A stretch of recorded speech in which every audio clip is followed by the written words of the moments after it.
Alright, grab a seat because I've got a marker, a clean whiteboard, and roughly zero artistic talent, and I'm about to draw you the single most important blueprint in the entire NBA offseason. By the time I cap this marker, you are going to understand exactly how the Los Angeles Lakers turned themselves into the next great dynasty, and more importantly, why passing on this would be the kind of mistake that gets statues built of the people who didn't do it as a warning to future generations. So let me start by drawing a little box right here in the middle. Inside the box, I'm going to write one name, Giannis. And if your heart didn't just do a little flip, you might be watching the wrong channel because this is the name that decides whether the Lakers spend the next 5 years lifting trophies or spend them losing to Oklahoma City in increasingly creative ways. Let me set the scene first because you can't appreciate the rescue if you don't understand the fire.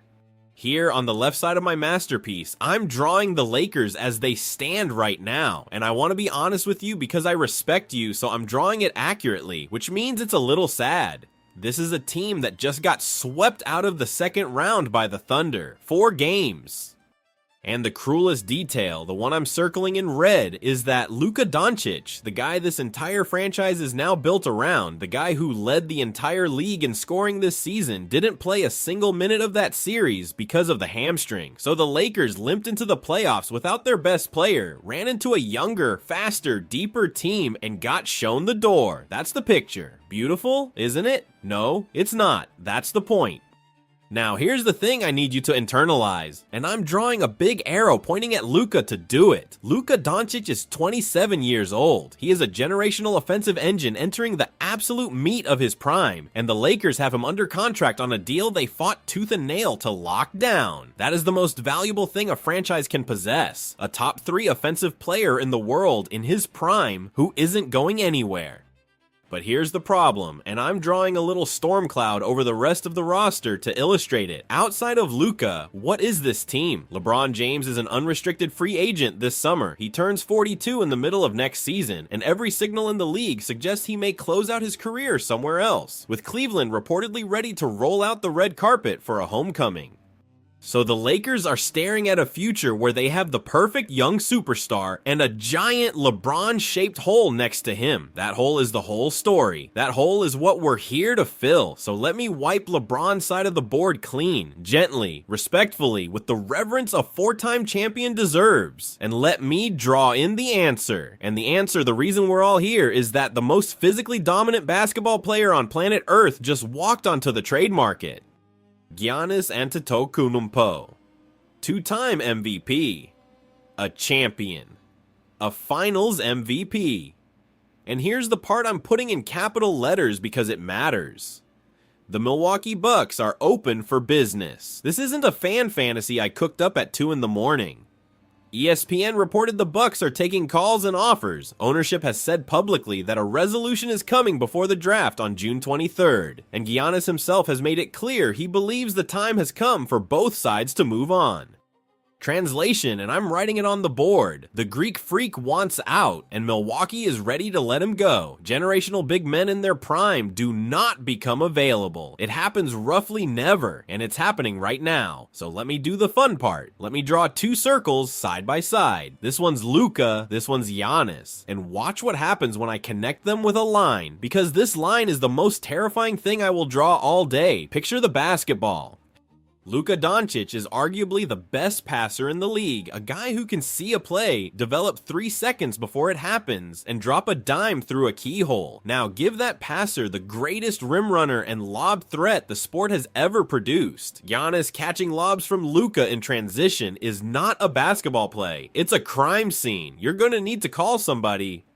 The pick and roll between these two would be functionally unguardable, because if you blitz Luka, he hits a rolling Giannis 4 feet from the rim, and there is no human alive who stops that. If you drop back to protect the rim, Luka pulls up and torches you. You cannot pick a poison. They're all fatal. I'm drawing a little skull next to this. That's not a threat, it's just an accurate scouting report.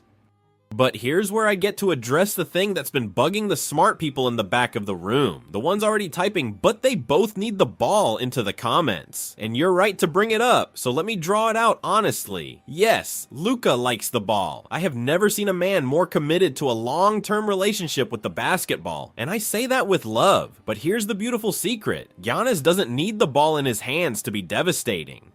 He needs it in the AIR, near the rim, where Luka is going to deliver it. Giannis is at his most lethal as a finisher, a roller, a transition freight train, and a lob magnet, all of which are things a ball-dominant point forward like Luka sets up. They don't step on each other, they complete each other. It's almost annoying how well it fits. I drew these two circles overlapping and they just look right. Even my terrible handwriting can't ruin it. Now let me flip the board, because I've only sold you on offense, and offense was never the Lakers' problem. Their problem, the thing OKC exposed like a cheap magic trick, was defense. The Lakers got run off the floor, and here, watch, I'm drawing a giant wall right in front of the rim, and I'm labeling the wall Giannis, because the man is not just an offensive cheat code.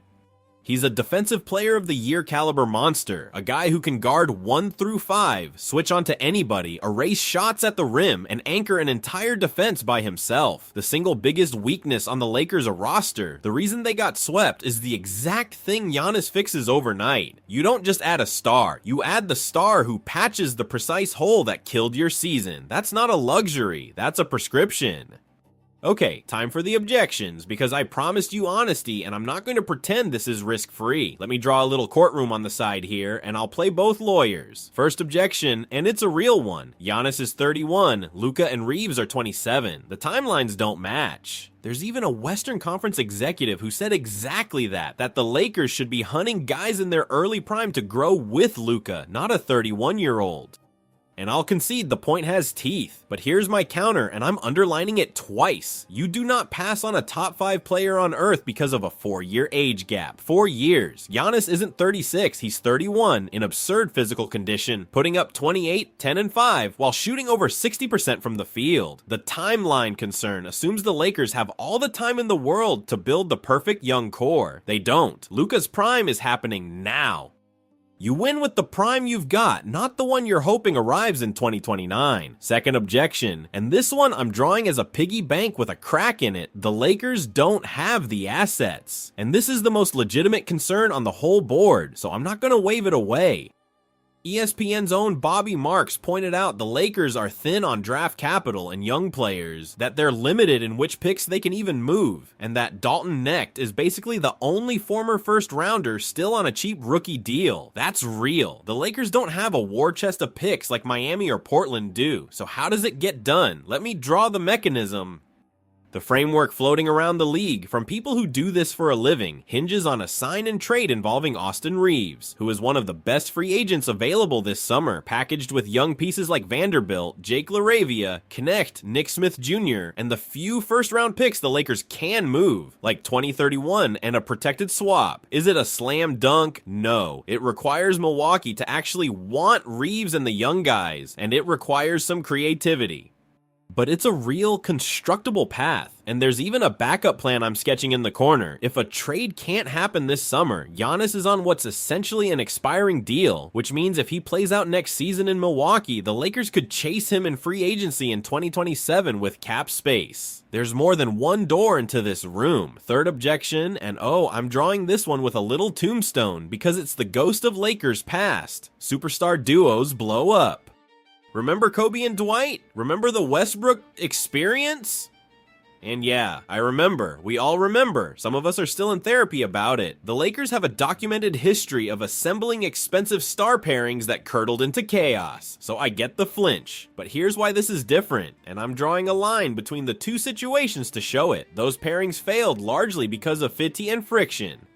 The pieces didn't complement each other. The egos collided. The styles clashed. Luka and Giannis is the rare pairing where the basketball fit is genuinely seamless. A creator and a finisher, an offensive savant and a defensive anchor. The risk in those old duos was, do these guys make each other better? With these two, the tape answers that question before they've played a possession. Could it still go wrong? Anything can.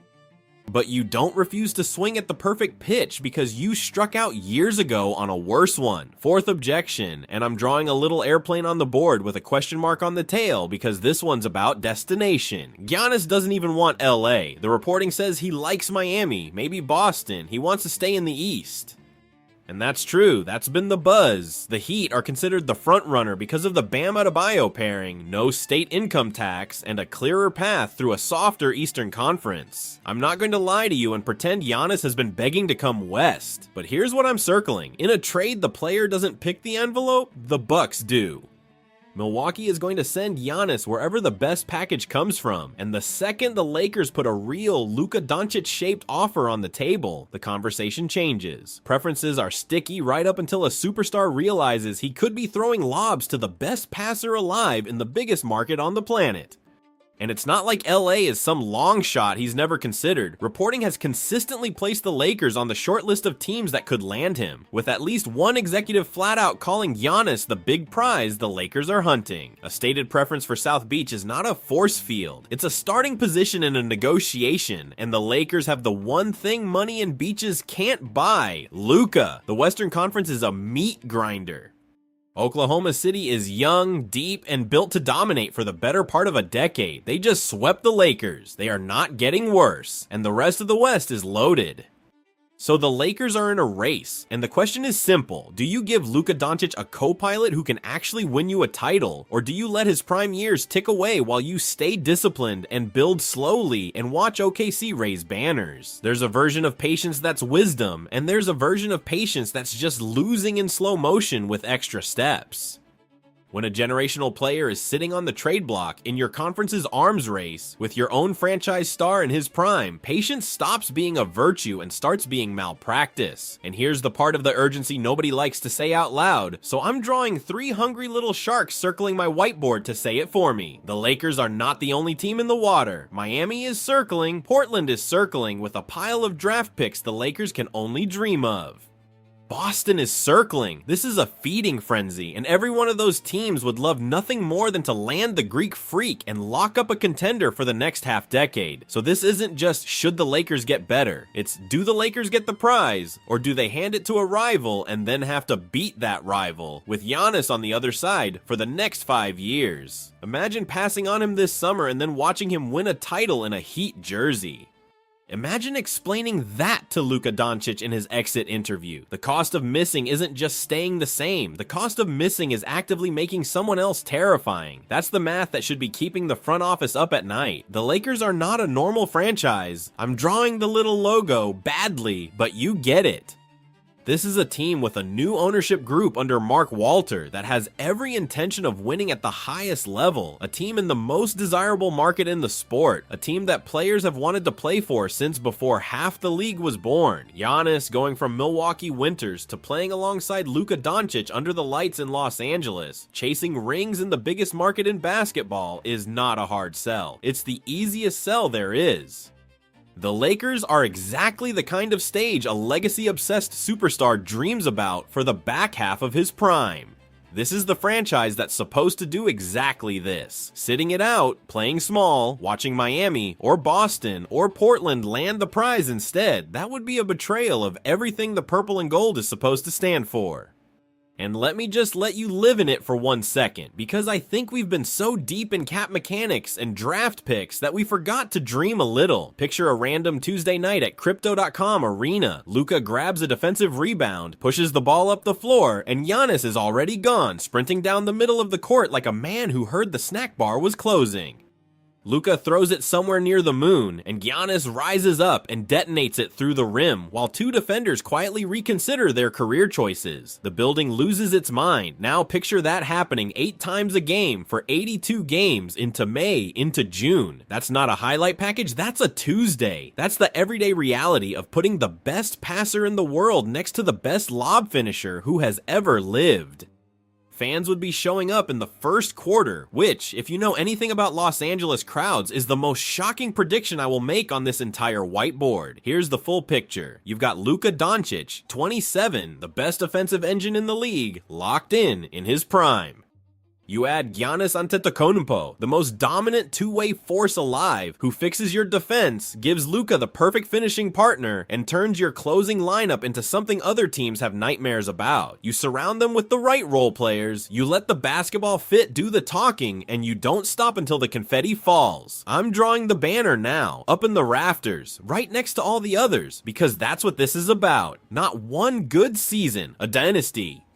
Multiple cracks at a title with two of the best players on the planet in their primes, in the biggest market in the sport, with an ownership group hungry to win. Generational opportunities don't knock twice. They barely knock once, and when they do, they usually do it during a draft week when everyone's distracted. The Bucks are open. Giannis wants a new home. Luka is ready. The window is open right now, today, and windows have a nasty habit of closing on the fingers of the people who hesitated, so here's my final drawing, and it's just 3 words. In big block letters, the only message that matters: don't miss this. Because if the Lakers let Giannis Antetokounmpo walk onto another contender's roster while they sit on their hands preserving flexibility, then years from now we'll be back at this whiteboard, drawing a very different picture. And trust me, that one's going to be a horror film. Cap the marker. The play is on the board. Now somebody in El Segundo just has to be brave enough to actually run it.